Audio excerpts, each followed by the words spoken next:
আমি এখন রয়েছি নিউ মার্কেটের কাছে।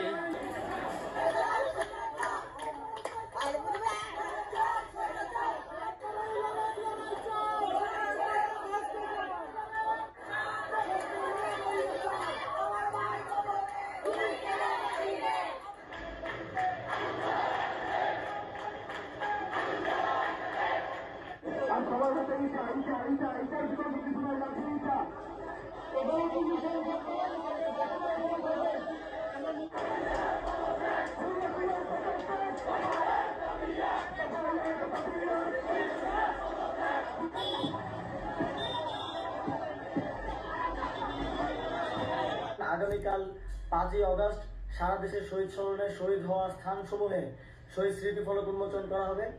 11টায় শাহবাগে শ্রমিক সমাবেশ হবে কেন্দ্রীয়ভাবে, 5টায় নারী সমাবেশ হবে শহীদ মিনারে।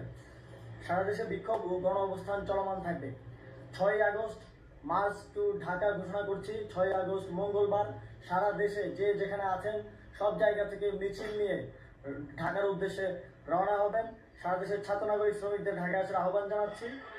শহীদদের স্মৃতিফলক উন্মোচন এবং মঙ্গলবার লং মার্চ টু ঢাকা কর্মসূচির ঘোষণা করা হয়েছে। বিরোধী ছাত্র আন্দোলন আগামীকাল সোমবার সারা দেশে যেসব এলাকায় আন্দোলনকারীরা নিহত হয়েছেন সেখানে শহীদদের স্মৃতিফলক উন্মোচন এবং মঙ্গলবার লং মার্চ টু ঢাকা কর্মসূচির ঘোষণা করা হয়েছে।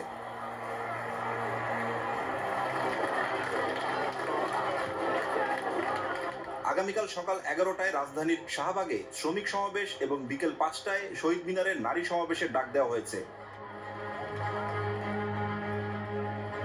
সারা দেশে বিক্ষোভ ও গণ অবস্থান কর্মসূচি চলবে বলে জানানো হয়েছে।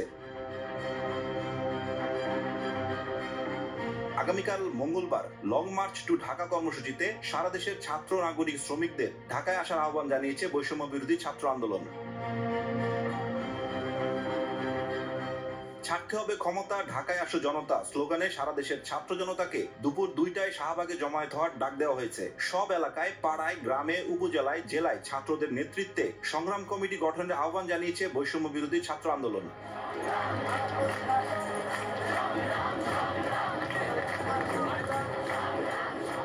এক বিবৃতিতে অন্যতম সমন্বয়ক নাহিদ ইসলাম বলেন, যদি ইন্টারনেট ক্র্যাকডাউন হয়, আমাদেরকে গুম, গ্রেপ্তার, খুন করা হয়, যদি ঘোষণা করার কেউ নাও থাকে, এক দফা দাবিতে সরকার পতন না হওয়া পর্যন্ত সবাই রাজপথ দখলে রাখবেন এবং শান্তিপূর্ণভাবে অসহযোগ আন্দোলন অব্যাহত রাখবেন।